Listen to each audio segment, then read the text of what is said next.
में रहने वाले राकेश खत्री बर्ड्स के लिए घोंसले यानी नेस्ट्स बनाते हैं, जिससे कई लाखों बर्ड्स को उनका घर मिलता है और वो शहर में रह पाती हैं। पर राकेश जी बर्ड्स के लिए घोंसले क्यों बनाते हैं, इससे उनको क्या बेनिफिट मिलता है और अभी तक कितने घोंसले वो बना चुके हैं। हम सबको याद होगा कि कैसे बचपन में हमारे घरों के आसपास बर्ड्स आती रहती थी, पर फिर पेड़ कटते गए और बिल्डिंग्स, फैक्ट्रीज, इंडस्ट्रीज कंस्ट्रक्ट होती गई। और क्योंकि बर्ड्स अपना घोंसला ज्यादातर पेड़ पे ही बनाती हैं, तो बर्ड्स सिटीज से विलेजेस की तरफ जाके बसने लगी। हम सब ने इस प्रॉब्लम को नोटिस किया, पर राकेश जी ने इस प्रॉब्लम को सिर्फ नोटिस ही नहीं किया, बल्कि इस प्रॉब्लम को सॉल्व करने की रिस्पॉन्सिबिलिटी उठाई। मेरा बचपन पुरानी दिल्ली की गलियों में बीता। मकानों के अंदर खूब झरोकेदार मकान होते थे, हवा के आने जाने के लिए छोटे छोटे रोशनदान भी होते थे, जिनसे अच्छे अच्छे बर्ड्स अंदर आके अपने घोंसले बनाया करते थे। पंखों के जो कोठर होते हैं उसमें और स्विच बोर्डों के अंदर घर बनाया करती थी। तो मेरे घर के बड़े बूढ़ों की पहली इंस्ट्रक्शन यही होती थी कि पंखा ज्यादा नहीं चलाओगे, अगर चिड़िया कट गई तो तुम्हारे कान काट दिए जाएंगे। और तब से ही राकेश जी ध्यान देने लगे कि उनकी वजह से किसी भी चिड़िया को कोई भी नुकसान ना पहुंचे।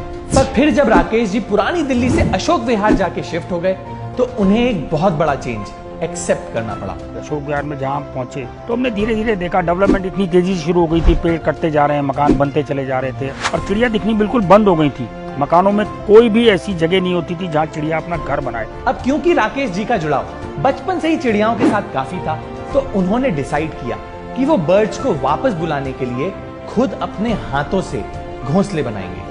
तब तक साउथ से हरा नारियल पीने के लिए बहुत दिल्ली में आने लगा था और मैं जगह जगह देखता था कि ढेर लगे रहते थे, लोग पी के उसको फेंक जाते थे। तो एक दिन हमारे ग्रुप ने एक छोटा सा प्रोग्राम बनाया, हम 10-12 नारियल वहाँ से उठा के ले आए, उसके मुंह को थोड़ा सा बड़ा करा, उसके अंदर खूब सारे अखबार डाल दिए, उसके चारों तरफ एक फेविकोल की हल्की सी लेयर और आटे की लेई मिला के बनाई और उसके ऊपर कूलर की जो साइड की घास होती है वो चिपका दी, उसको सुतली से बांधा, उसके आगे एक दातुन का ऐसे डंडी सी लगा के और उसको हमने पेड़ के ऊपर टांग दिया। फिर राकेश जी और उनके कुछ दोस्त उस घोंसले को देखने लगे, पर एक भी चिड़िया उसमें नहीं आई। आसपास के लोग उनका मजाक भी उड़ाने लगे, जिस बात से राकेश जी बहुत डिसअपॉइंटमेंट हुई। लोग कहते थे, अरे भाई चिड़िया अपना घर खुद बनाती है, आपके बनाए हुए घर में क्यों आएगी। बड़ा बुरा लगता था, लेकिन मन में यह था कि नहीं, ये करना तो है। राकेश जी फेलियर से डरे नहीं और ना ही उन्होंने लोगों की बात सुन के अपना डिसीजन चेंज किया, बल्कि इस चीज ने उन्हें और मोटिवेट किया और वो सुबह से लेकर शाम तक इस प्रॉब्लम का सॉल्यूशन ढूंढने लगे। तो एक दिन मैंने एक चिक वाले को देखा जो चिक की पतली पतली डंडियों से चिक बना रहा था।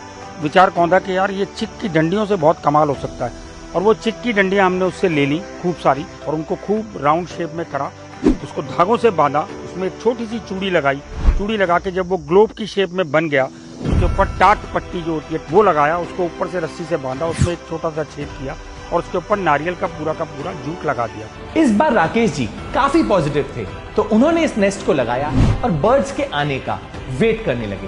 पहले दिन कोई नहीं आया, दूसरे दिन भी कोई नहीं आया, तीसरे दिन भी कोई नहीं आया, पर चौथे दिन फाइनली उसमें एक चिड़िया आई और उसने इस घर को अडॉप्ट किया।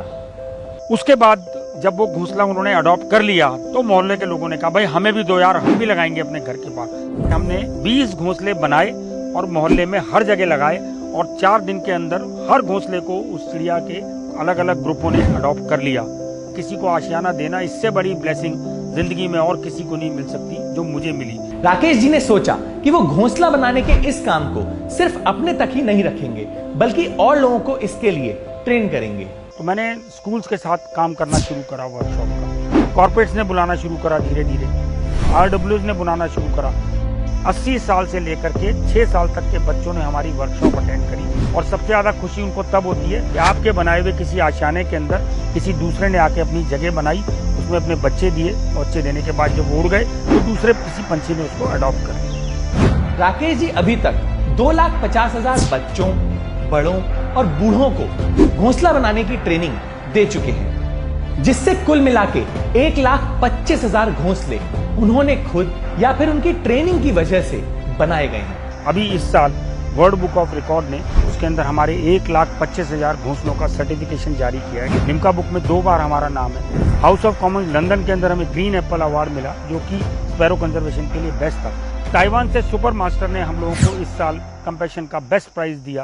2019 में मैकमिलन कंपनी ने हमारी कहानी को पूरी चैप्टर के तौर पर छापा। जीते जी राकेश जी का नाम एक चैप्टर में आ गया जिसे बच्चे पढ़ते हैं। इससे बड़ी अचीवमेंट राकेश जी को कोई नहीं लगती। इसके बाद राकेश जी ने कई तरह के घोंसले बनाए, पर उनका सबसे स्पेशल जूस के वेस्ट टेट्रा पैक्स को रिसाइकिल करके बनाए, जिससे दुनिया में वेस्ट रिड्यूस हो सके। Isn't that amazing?